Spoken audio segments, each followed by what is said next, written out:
हिंदवी स्वराज्याचे सरसंस्थापक छत्रपती शिवरायांना मानाचा मुजरा करतो।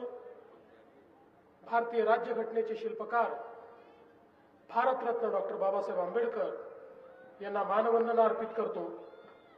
आणि आज उमरेड नगरपालिकेच्या या प्रचार सभेमध्ये मंचावर उपस्थित असलेले जिल्ह्याचे अध्यक्ष आनंदराव राऊतजी, माजी आमदार राजू पारवेजी, सुधीर पारवेजी या ठिकाणी आपल्या या नगरपालिकेकरता अध्यक्ष म्हणून ज्यांना आपण उमेदवारी दिली आहे त्या सुशिक्षित अशा आणि कर्तव्यदक्ष अशा प्राजक्ताताई कारू, श्री अरविंदजी गजभिये, डॉक्टर शिरीजी मेश्राम, श्री रमेशजी खांदाणे, श्री रूपचंदजी कडू, श्री मुकेशजी मुदगल, श्री प्रमोदजी घरडे, श्री संजयजी मोहोड, त्याचप्रमाणे श्री जितेंद्र सिंग बैस या ठिकाणी मंचावर उपस्थित असलेले सुभाष कावटे, जतीन मेस्कर, रोहित कारू, चेतन खडसे, वर्षोलीताई चड्डा,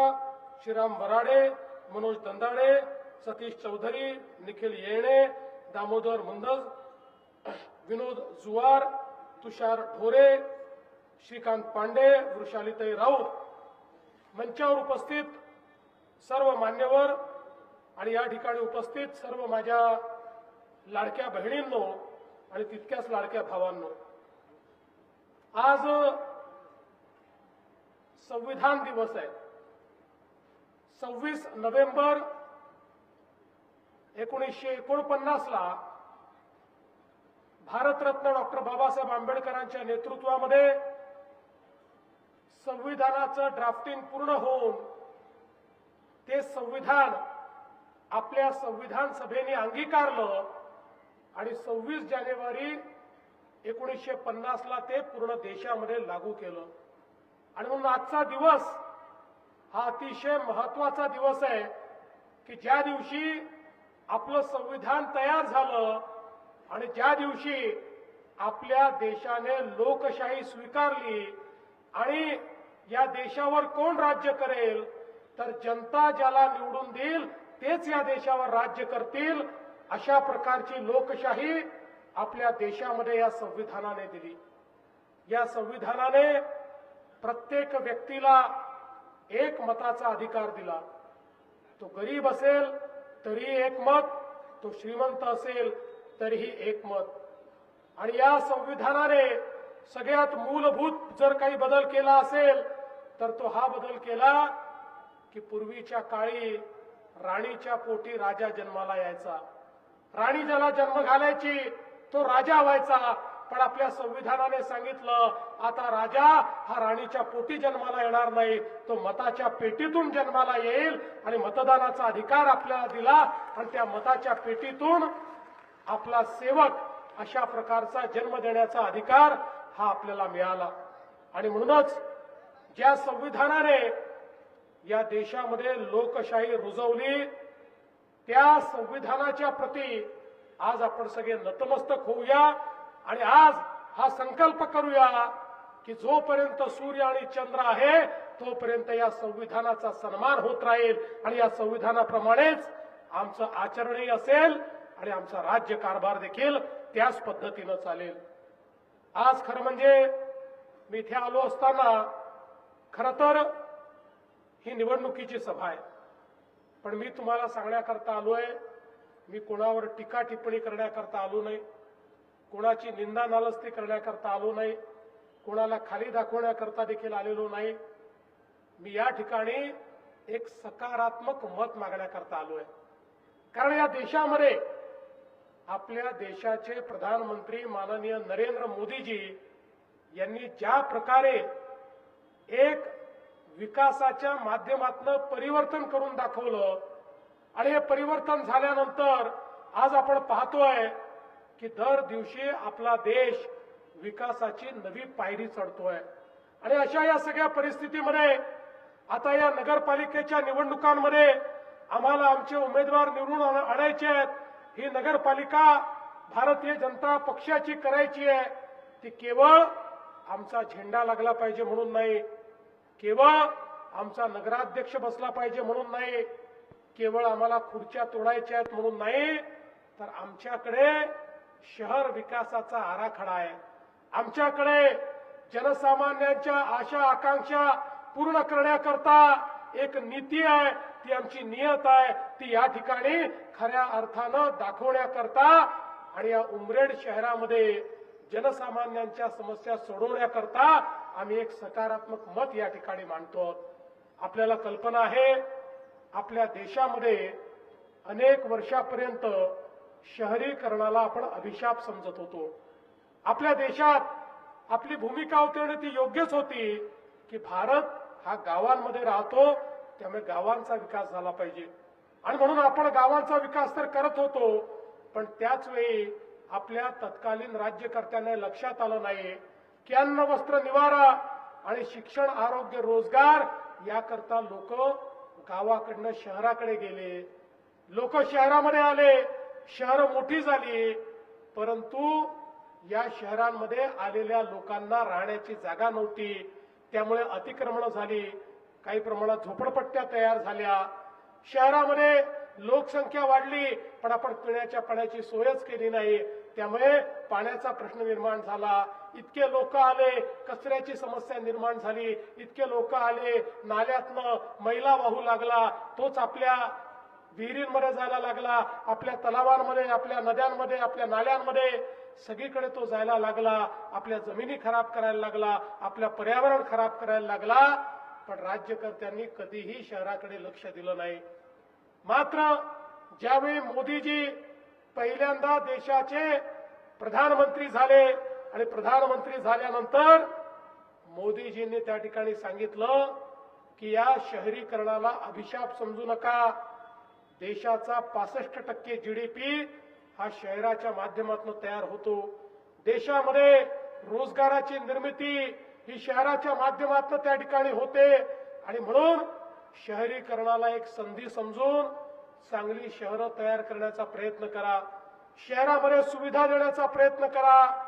आणि देशाच्या इतिहासामध्ये पहिल्यांदा केंद्र सरकारने शहरांकरता बजेट ठेवणं सुरू केलं आणि लाखो कोटी रुपये मोदीजींनी शहरांकरता दिले.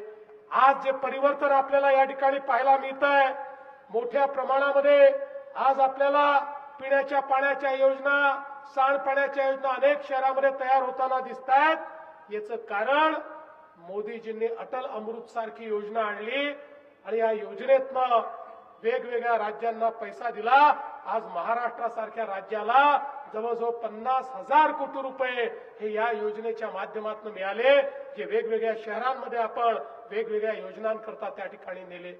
आज आपल्याला आपल्या सगळ्या शहरांमध्ये मोठ्या प्रमाणात भुयारी गटाराची योजना तयार करायची आहे आणि केवळ भुयारी गटाराची योजना करून त्यातनं महिला कुठेतरी एखाद्या नाल्यामध्ये सोडून द्यायचा अशा पद्धतीनं नाही, तर या भुयारी गटार योजनेच्या माध्यमातून येणारा महिला हा सीवेज ट्रीटमेंट प्लॅन्टच्या माध्यमातून त्या ठिकाणी त्याच्यावर प्रक्रिया करायची आहे, त्यातल्या मैल्यातनं खत तयार करायचं आहे आणि त्याचं जे पाणी आहे ते शुद्ध करूनच आपल्याला सोडायचं आहे, जेणेकरून आमच्या शेतीमध्ये, आमच्या जमिनीमध्ये जे पाणी जातं ते उत्तम पाणी गेलं पाहिजे, आमच्या जमिनी खराब होणार नाही. अशा पद्धतीनं आपल्याला शहराचं नियोजन करायचं आहे.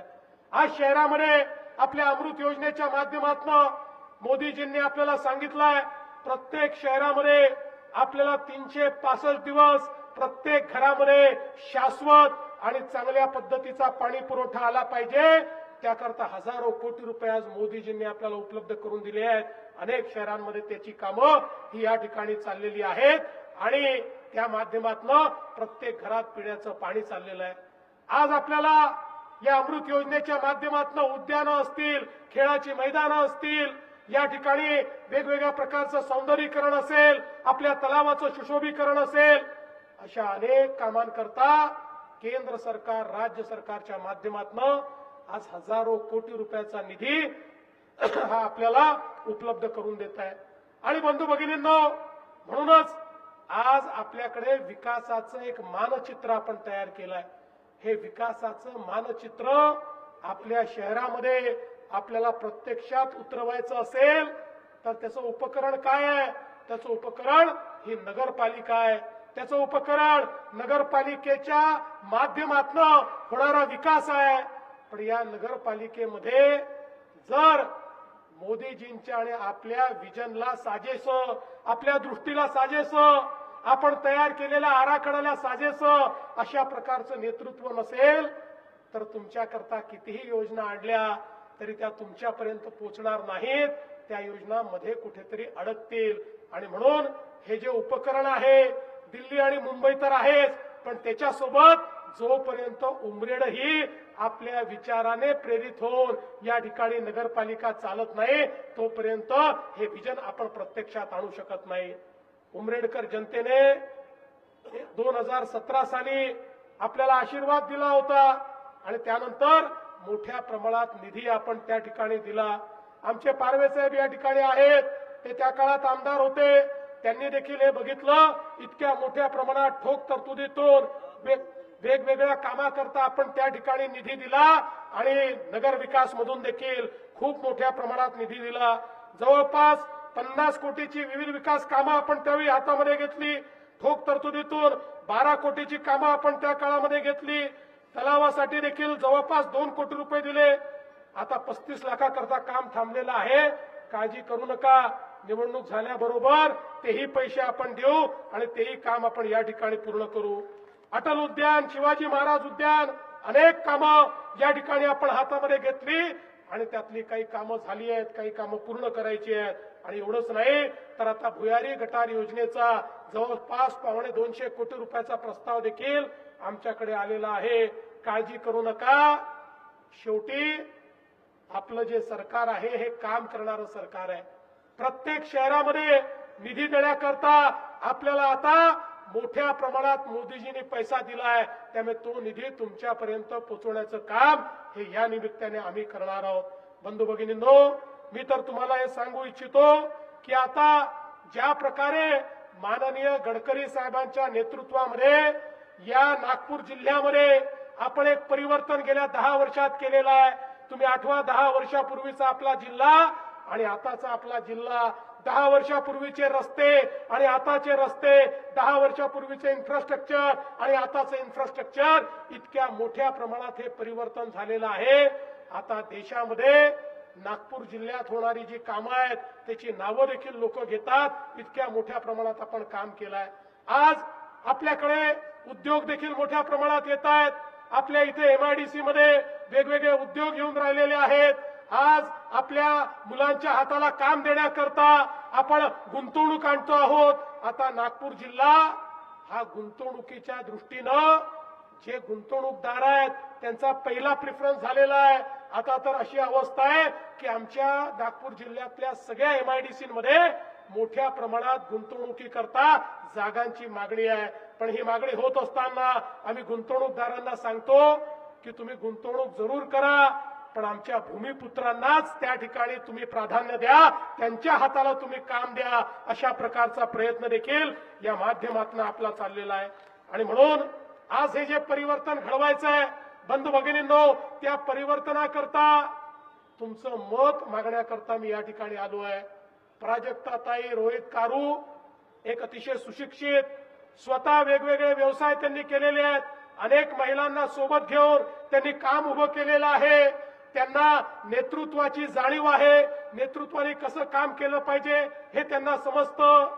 आणि त्यांचं भाषण आपण ऐकलं असेल तर आपल्या लक्षात आलं असेल त्यांना एक कामाची दृष्टी आहे.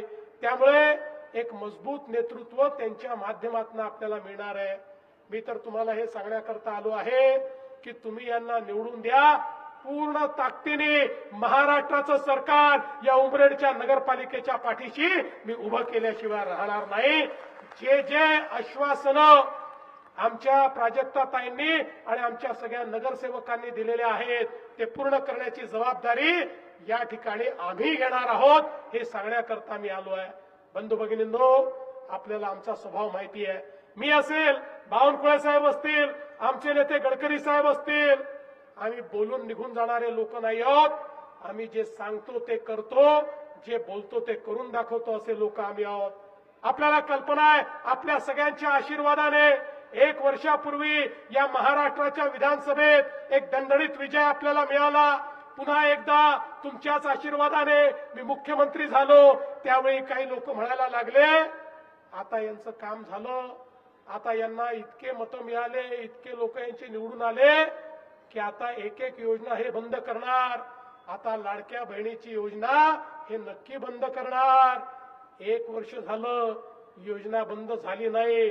आणि बहिणींनो, जोपर्यंत तुमचा लाडका देवा भाऊ मुख्यमंत्री आहे कोणीही लाडकी बहीण योजना बंद करू शकत नाही. अरे केवळ लाडकी बहीण योजना नाही, आपल्याला त्याच्या पलीकडे आता लखपती दीदीचा कार्यक्रम आपण हातामध्ये घेतलेला आहे. आता आमच्या सगळ्या बहिणींना या ठिकाणी लखपती दीदी बनवायचं आहे. प्राजक्ताताई, तुम्ही निवडून तर येणारच आहात, पण आल्यानंतर या उमरेडच्या सगळ्या परिसरातल्या माझ्या ज्या लाडक्या बहिणी आहेत त्यांच्याकरता लखपती दीदीचा कार्यक्रम राबवा. माझ्या एकेका बहिणीला या ठिकाणी लखपती दीदी करून त्यांच्या हाताला काम आपल्याला द्यायचं आहे, आपल्या तरुणांच्या हाताला आपल्याला काम द्यायचं आहे. आपल्या या सगळ्या शेतकऱ्यांना त्यावेळी आपण मोफत वीज दिली. लोक म्हणाले निवडणूक संपली की मोफत वीज बंद होईल, पण जोपर्यंत आपलं सरकार आहे ही मोफत वीज तर राहणारच आहे. पण एकदा आपलं सोलरचं काम पूर्ण झालं की आमच्या शेतकऱ्यांना 24 तास मोफत वीज ही देखील आम्ही त्या ठिकाणी देणार आहोत. त्याचीही आम्ही व्यवस्था केलेली आहे. आज आपण पाहू शकतो वेगवेगळ्या प्रकारची कामं चाललेली आहेत. मगाशी मी बसल्यानंतर मला अध्यक्ष म्हणाले उमरेड भिवापूर रस्ता तर तुम्ही मंजूर केला, 1100 कोटी रुपये देखील दिले, पण काम पुढे जात नाही. मला कल्पना आहे थोडा वन विभागाचा त्याच्यामध्ये अडचण आहे. काही वन जमीन ही वनेतर करायची आहे, त्याचा प्रस्ताव गेलेला आहे. तुम्ही काळजी करू नका, लवकरच त्यालाही मान्यता देऊन त्याचंही काम आपण पूर्ण करू आणि हाही रस्ता चांगला करण्याचा प्रयत्न आपण करू. मी आज आपल्याला एवढंच आश्वस्त करून देण्याकरता आलो आहे की या ठिकाणी तुम्ही ज्या ज्या वेळी आम्हाला आशीर्वाद देता, ज्या ज्या वेळी आमच्या पाठीशी उभे राहता, त्या त्यावेळी तुमचा विश्वास सार्थ करण्याचं काम आम्ही या ठिकाणी करत असतो.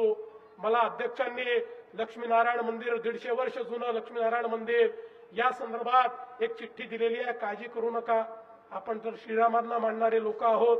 कालच धर्मध्वजा ही अयोध्येच्या श्रीरामांच्या मंदिरावर लागलेली आहे. त्यामुळे तुम्ही काळजी करू नका. तिथलं मंदिर असो की इथलं मंदिर असो, प्रत्येक मंदिरात व्यवस्था करणं आपलं कर्तव्यच आहे. त्यामुळे तीही व्यवस्था जी आहे ती योग्य अशा प्रकारची व्यवस्था आपण करू. मी बंधू भगिनींनो तुम्हाला एवढंच म्हणतो, 2 तारखेला निवडणुका आहे. 2 तारखेला कमळाची बटन आपल्याला दाबायची आहे. आज तुम्ही बघा वेगवेगळे पक्ष या ठिकाणी आहे. मी कुठल्याही पक्षावर टीका करणार नाही. काही आपलेच लोक दुसऱ्या पक्षात उभे राहिलेले आहेत, त्यांना त्यांचं लखलाभ, त्यांनी आपल्याला काही फरक पडत नाही. आपल्याला तर आपल्या उमेदवाराकडे बघायचं आहे.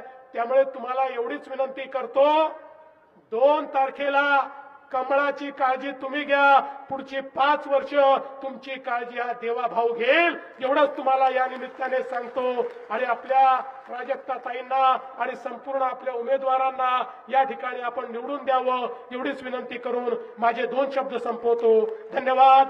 जय हिंद, जय महाराष्ट्र.